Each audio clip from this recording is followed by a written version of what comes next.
और वक्त हो चला है प्राइम टाइम एक्सक्लूसिव का। जी हां, आज बात होगी यूपी उपचुनाव को लेकर मचे सियासी घमासान की। दरअसल यूपी उपचुनाव की तारीखों का ऐलान अभी नहीं हुआ है, लेकिन सियासत के सबसे बड़े अखाड़े में राजनीतिक जंग शुरू हो चुकी है। सीधा मुकाबला इन एनडीए बनाम इंडिया गठबंधन के बीच माना जा रहा है, लेकिन इसी बीच एनडीए में सीट शेयरिंग को लेकर घमासान मचा हुआ है और इसकी वजह है बीजेपी का सहयोगियों पर कम और खुद पर ज्यादा भरोसा जताना। दिल्ली में आला कमान के साथ यूपी बीजेपी के शीर्ष नेतृत्व की बैठक में जो सीट शेयरिंग का फॉर्मूला निकला है, उसने बीजेपी की मुश्किलें बढ़ा दी हैं। वहीं दूसरी तरफ इंडिया गठबंधन में भी सीटों का पेच फंसा हुआ है।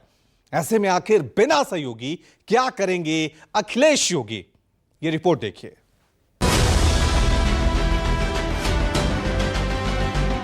तुमने गलती की है और इसलिए प्रदेश की जनता बार बार तुम्हें ठुकरा रही है। इंडिया गठबंधन रहेगा, साथ लेकर के चलने का काम समाजवादी लोग करेंगे। एनडीए के साथियों को जिम्मेदारी मिलेगी। हाँ, सब पूरा परिवार हमारे साथ। 2 सीटों पर थोड़ा पहले से भी हमारी, चूंकि पहले सीटें रही हैं और उसके लिए कार्यकर्ता अलग से काम कर रहे हैं। हम लोग मिलकर लड़ेंगे और 10 की 10 जीतेंगे, भाजपा को 200 सीटें। यूपी में सियासी आबो हवा गर्म है। लोकसभा चुनाव के बाद अब बारी यूपी में 10 सीटों पर होने वाले उपचुनाव की है, जिसमें सीधी लड़ाई बीजेपी की अगुवाई वाली एनडीए गठबंधन और अखिलेश के नेतृत्व वाली इंडिया गठबंधन के बीच मानी जा रही। हालांकि ये गठबंधन की लड़ाई कम और बीजेपी और समाजवादी पार्टी के बीच वर्चस्व की लड़ाई ज्यादा नजर आ रही। समाजवादी पार्टी के लोग कर पाएंगे क्या? अरे उनको अवसर मिलेगा, फिर डकैती शुरू हो जाएगी, लूटपाट शुरू हो जाएगी, पर्व त्योहारों में विघ्न बाधा फिर से शुरू हो जाएगी। बाई इलेक्शन में जनता समाजवादियों के संग है। जनता संग है तो क्या करेगा? वो संग जो रणनीति बना रहा है, चुपके चुपके छिप करेगा। यही वजह है कि दोनों ही दलों में बैठकों का दौर जारी है। 10 सीटों पर होने वाले उपचुनाव के लिए समाजवादी पार्टी ने पहले ही 6 सीटों पर अपने उम्मीदवारों के नामों का ऐलान कर दिया है, जिसके बाद अब बीजेपी भी सीट शेयरिंग और उम्मीदवारों के चयन के लिए लगातार मंथन कर रही है। इसी क्रम में 13 अक्टूबर को दिल्ली में बीजेपी अध्यक्ष जेपी नड्डा के आवास पर यूपी उपचुनाव को लेकर हाई लेवल मीटिंग हुई। बैठक में यूपी उपचुनाव को लेकर चर्चा की गई, जिसमें 10 सीटों पर उम्मीदवारों के चयन को लेकर खाका तैयार किया गया। साथ ही गठबंधन को कितनी सीटें देनी, उस पर भी चर्चा की गई। दरअसल बीजेपी ने पिछले दिनों यूपी की 10 विधानसभा सीटों पर होने वाले उपचुनाव को लेकर 3-3 नामों का पैनल तैयार किया था। उस पर चर्चा भी की गई थी। माना जा रहा है कि बीजेपी कोर कमेटी की तरफ से उन नामों का पैनल केंद्रीय नेतृत्व को भेजा गया था, जहां पर मंथन के बाद एक-एक उम्मीदवार का नाम फाइनल भी कर दिया गया है। साथ ही साथ गठबंधन को कितनी सीटें दी जानी है, इस पर भी बात लगभग फाइनल हो चुकी है। बैठक में एनडीए में सीट शेयरिंग को लेकर भी बात हुई। सूत्रों के मुताबिक बीजेपी 9 सीटों पर चुनाव लड़ेगी, तो वहीं आरएलडी को मीरापुर सीट दी गई। वहीं संजय निषाद की निषाद पार्टी को कोई सीट नहीं दी गई। वहीं माना जा रहा है कि मजबा सीट पर बीजेपी निषाद पार्टी के उम्मीदवार को अपने सिंबल पर लड़ा सकती है। दिल्ली में हुई बैठक के बाद यूपी में बीजेपी की चिंताएं बढ़ गई। निषाद पार्टी 2 सीटें मजबा और कटिहारी पर चुनाव लड़ने पर अड़ी है। हालांकि संजय निषाद का मानना है कि बीजेपी अपना गठबंधन धर्म निभाएगी और उन्हें 2 सीटें देंगी। निषाद पार्टी, निषादों का हक सबने लूटा था, भारतीय जनता पार्टी दे रही है, आगे भी दिया था, आगे भी देगी और गठबंधन दल का धर्म निभाए भी। और बड़ी पार्टी है, बड़े भाई हैं, सबने क्या किया है सब समाज को पता है। और भारतीय जनता पार्टी निषाद पार्टी के लिए क्या किया है, आगे भी आएगा और मिलजुल के हम लोग बातचीत करके आगे 10 सीट पर जीत दर्ज करेंगे। अभी तो फिलहाल गठबंधन में हम हैं, आगे भी रहेंगे, मजबूत गठबंधन हम लोगों का। और 10 सीटों पर हमने एनडीए की प्रत्याशी की जीत के लिए कार्यकर्ता लगा रखा और 2 सीटों पर थोड़ा पहले से भी हमारी, चूंकि पहले सीटें रही हैं और उसके लिए कार्यकर्ता अलग से काम कर रहा है। संजय निषाद के बयानों से साफ है कि वो कटिहारी और मजबा सीट छोड़ने को तैयार नहीं। निषाद पार्टी के लिए ये उपचुनाव महत्वपूर्ण है और उनकी मांगों की अनदेखी उनकी दावेदारी को कमजोर कर सकती है। ऐसे में बीजेपी की चिंताएं यूपी उपचुनाव में बढ़ना लाजमी है। जानकारी के मुताबिक बीजेपी की बैठक में संजय निषाद को मनाने की जिम्मेदारी डिप्टी सीएम केशव प्रसाद मौर्य और ब्रजेश पाठक को सौंपी गई है। हालांकि निषाद पार्टी के साथ गठबंधन को लेकर अंतिम फैसला अमित शाह ही करेंगे।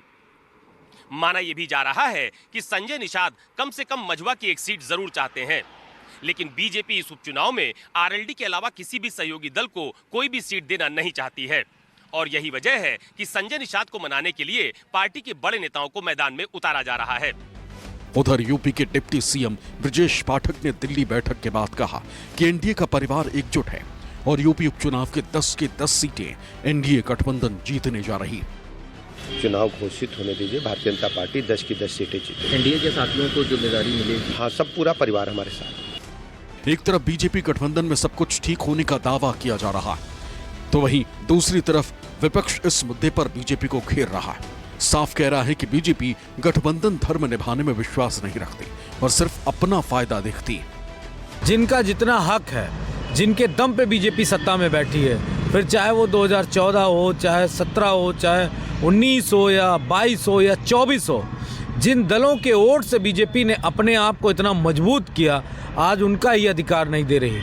तो मैं संजय निषाद जी से इतना ही कहना चाहूँगा, जब आप अपनी 2 सीटें अपने सिंबल पे नहीं लड़ सकते तो निषाद समाज के लिए क्या करेंगे। आज बात की जाए तो उत्तर प्रदेश में जिस तरह से इनके खुद के गठबंधन में सामंजस्य स्थापित नहीं है, पता नहीं है कि निषाद को कितनी सीटें देंगे। और उसके बाद ये जो है भारतीय जनता पार्टी पूरी तरीके से इस बार क्लूलेस है और जनता के मुद्दों पर पूरी तरीके से फेल है। भारतीय जनता पार्टी उत्तर प्रदेश में योगी आदित्यनाथ के नेतृत्व में 10 की 10 सीट लड़ेगी और 10 की 10 सीटों पर विजय प्राप्त करेगी। तो हमारे जो गठबंधन सहयोगी हैं वो कहाँ कैसे लड़ेंगे, जल्द ये बात सामने आएगी। अभी जो तमाम चीजें सामने चल रही हैं वो मीडिया की कयासबाजी। दरअसल मिल्कीपुर और कटिहारी सीट जीतना भाजपा के लिए सबसे अधिक प्रतिष्ठा का सवाल है और मुख्यमंत्री योगी ने खुद इन दोनों सीटों की जिम्मेदारी अपने कंधे पर ले रखी। इसलिए भाजपा इन दोनों सीटों पर कोई खतरा मोल नहीं लेना चाहती। यही वजह है कि सीएम योगी लगातार विपक्ष पर हमलावर।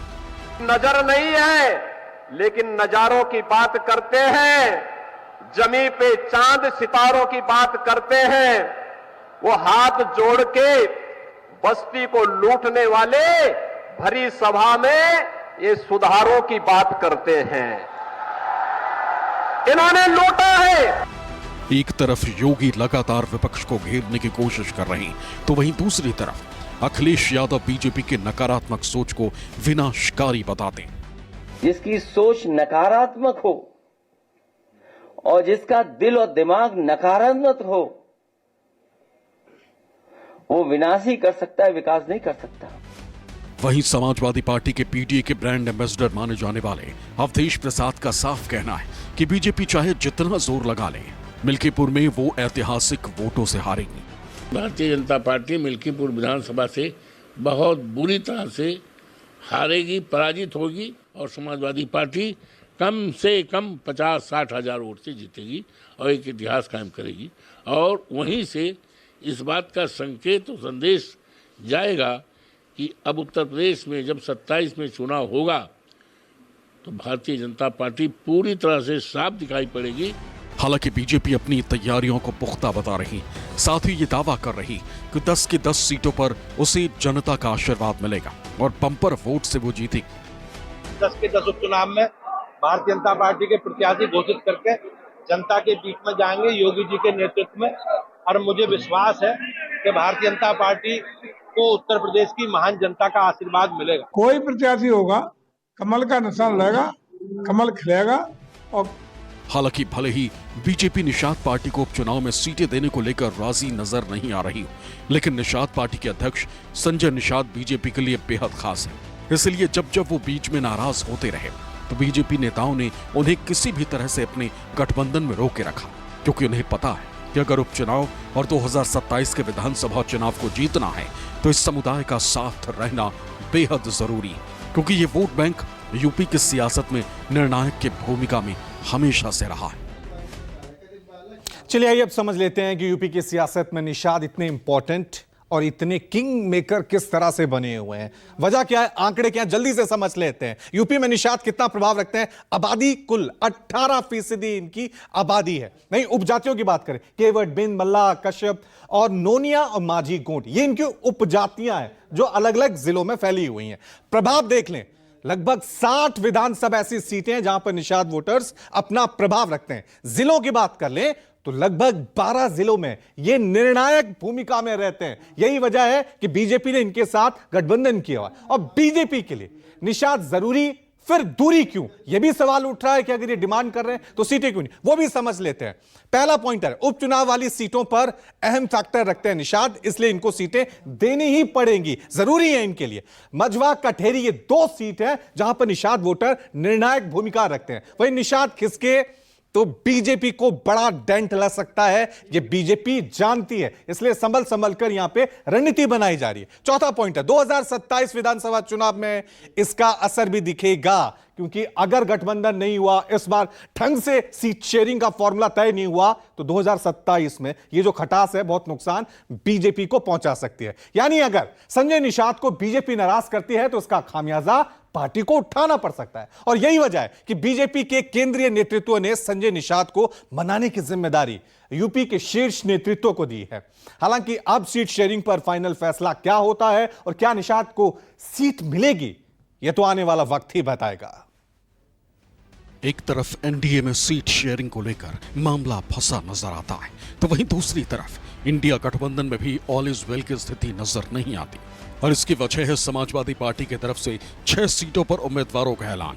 समाजवादी पार्टी ने करहल से तेज प्रताप को मैदान में उतारा है। सीसामऊ में नसीम सोलंकी पर समाजवादी पार्टी ने भरोसा जताया।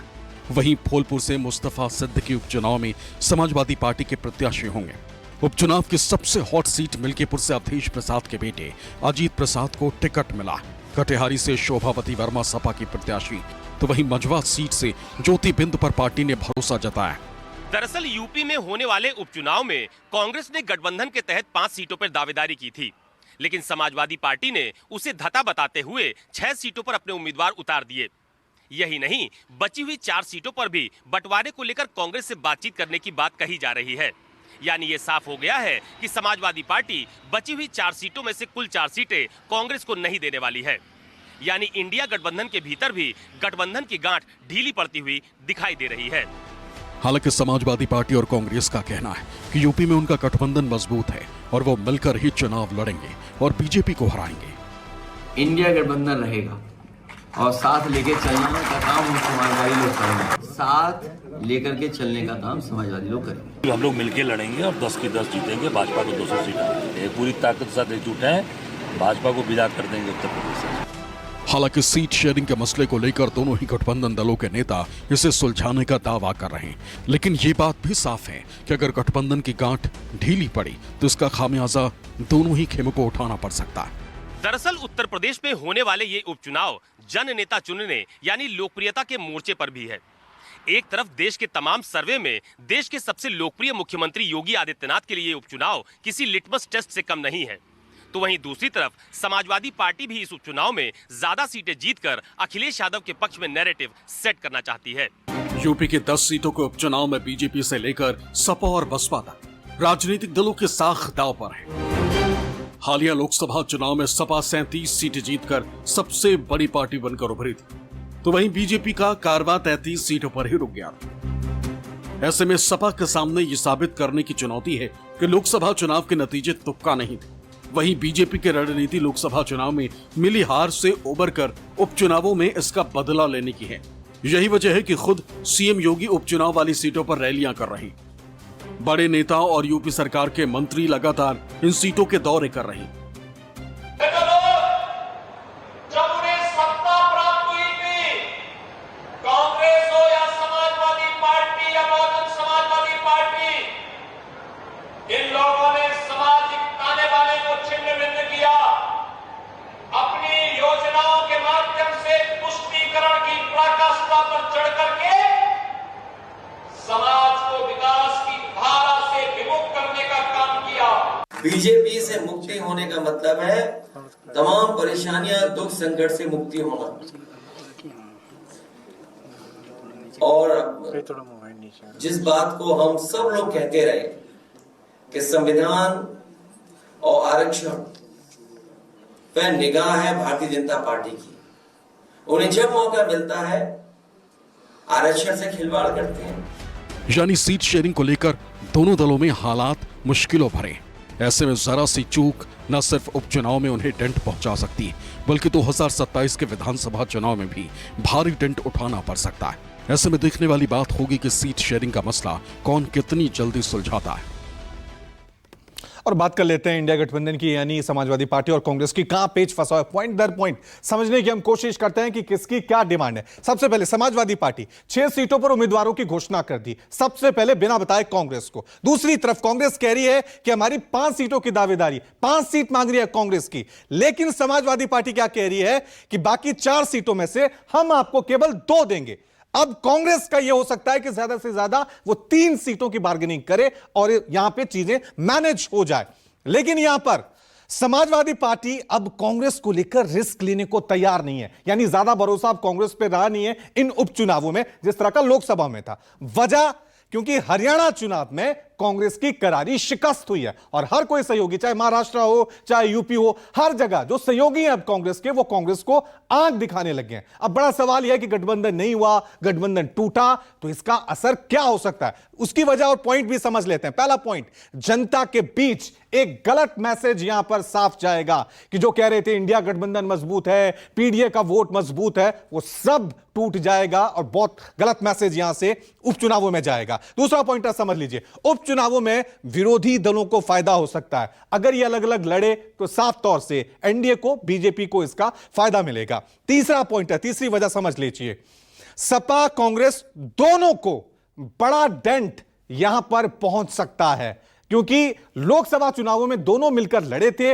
अच्छी सीटें जीती थी, 40 से ज्यादा सीटें जीती थी। उपचुनाव में भी यही उम्मीद है, अगर सीट शेयरिंग नहीं बनी तो बड़ा नुकसान इंडिया गठबंधन को, राष्ट्रीय राजनीति में भी जाएगा और 2027 में विधानसभा चुनाव पर इसका सीधा असर देखने को मिलेगा। जो एकता नजर आ रही थी राहुल और अखिलेश की, वो अगर खंडित हो जाएगी तो जाहिर सी बात है आगे फ्यूचर में भी इसका नुकसान होगा। और जो जीत का फॉर्मूला है अखिलेश का, पीडीए वोट बैंक में बिखराव का खतरा लगातार यहां पर बना हुआ है, वो बीजेपी की तरफ शिफ्ट हो सकता है। यानी इंडिया गठबंधन में भी सीट शेयरिंग का पेच मुसीबत बन सकता है, जो कि कांग्रेस और समाजवादी पार्टी के लिए सही संकेत नहीं है, क्योंकि अगर यह मसला सुलझा नहीं तो फिर नुकसान तय समझिए। और यही वजह है कि चाहे एनडीए खेमा हो या फिर इंडिया खेमा, दोनों ही दलों के अगुवा इस समस्या का हल निकालने की जुगत में लगे हैं। अब देखना यह है कि इस समस्या का हल क्या निकलेगा। वक्त हो गया है एक छोटे से ब्रेक का, फौरन हाजिर होंगे, देखते रहिए